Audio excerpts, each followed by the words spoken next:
My name is Julie Onderko, and here's my St. Joseph story. I didn't know much about St. Joseph in my life at all, and I was leaving one day. I was leaving a parish. I was visiting a parish, and I left, and they had these books in the back, and there was one about St. Joseph, and I got one, and then I forgot about the book, and I set it in my office, and I just forgot all about it. Well, several weeks later, there came a situation where a young woman was dying. She had literally drank herself to death. For 2 weeks, she had had only hard liquor, and then when her father was finally taking her to the hospital, her organs began to cascade and shut down. And when she got there, it was an emergency thing, and she was on life support, and it was just a big thing, and they just couldn't bring her out of that. And so they said, you know, we're going to, after a period of time, they're going to call in the family to say goodbye, and that she will be taken off of life support and allowed to die.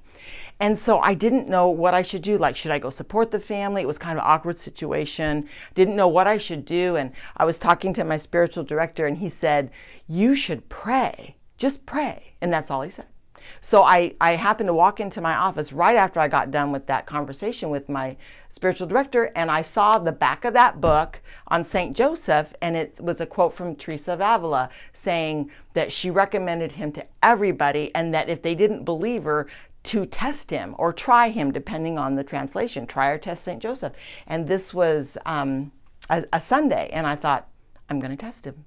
So I prayed to St. Joseph. I went to Mass. I prayed to him during Mass. I imagined all these wonderful things for this woman's life. And I thought, wow, I've got a big imagination.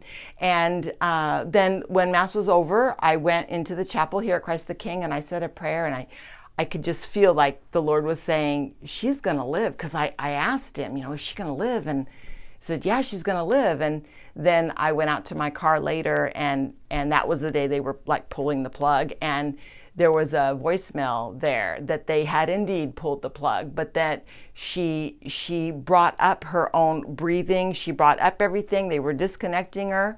She didn't have a complete healing, and that's not what I envisioned anyway, but she had a recovery and then loved life. It was different before. She was like dead, you know, alcoholic, severe, and then she loved life. And even though she had to walk with a walker and has to have some support in her life, I do believe that St. Joseph saved her life, and I just love him so much. And he's done other wonderful things in my life. I go to St. Joseph, and I think you should do. I love him so much.